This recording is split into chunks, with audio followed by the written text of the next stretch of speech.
I'd fallen in love with this man and I was going to follow him. My father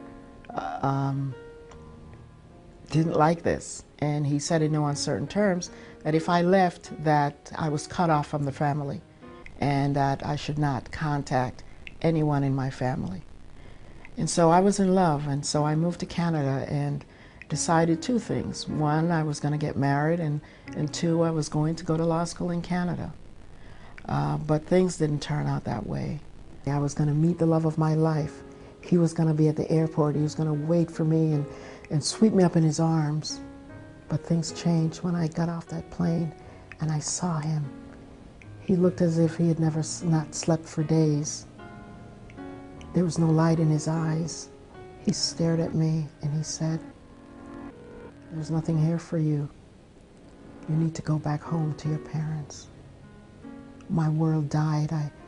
The hopes and dreams I had for the future suddenly disappeared, and I stood there wondering what I was going to do for the rest of my life. The fear when he said, "You have to go back home tomorrow. You need to call your father and have him buy a ticket for you to go home." I'm thinking, my God, how can I call my parents? I had burnt my bridges. My father had told me if I left, never to come back, that they would have nothing to do with me. And here it was, the man who I'd left everything for was now turning his back on me. The fear overwhelmed me. I didn't know what to do. I didn't know where to turn. I didn't know who to trust. And so I was just going, I was a shadow of myself. I was just going through the motions, getting up every morning, wondering what was going to happen today, whether or not I was going to be able to eat, whether or not I was going to be able to take the subway to go to school.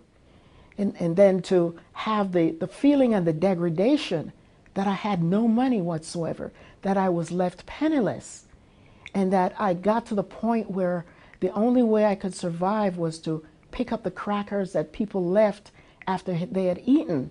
I'm already half starved. I've already lost almost 30 pounds because of living on crackers and water. A young woman who I had gone to Sunday school with in Jamaica, of all places, she stood there in front of me and recognition dawned, and we hugged each other. And she invited me to come to her home, and I was welcomed with open arms and joy and acceptance.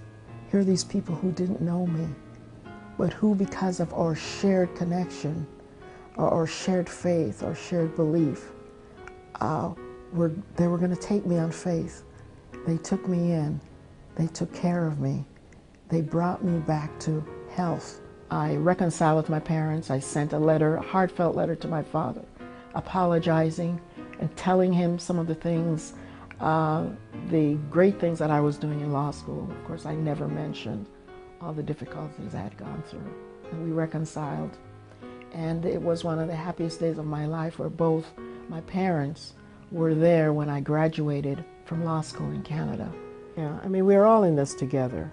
I mean, many of us have lost their jobs, they've lost homes, they've lost their faith, they've lost families.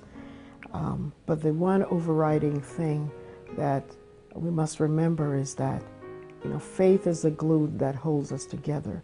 That faith will take you through the tough times and take you to the success that you want.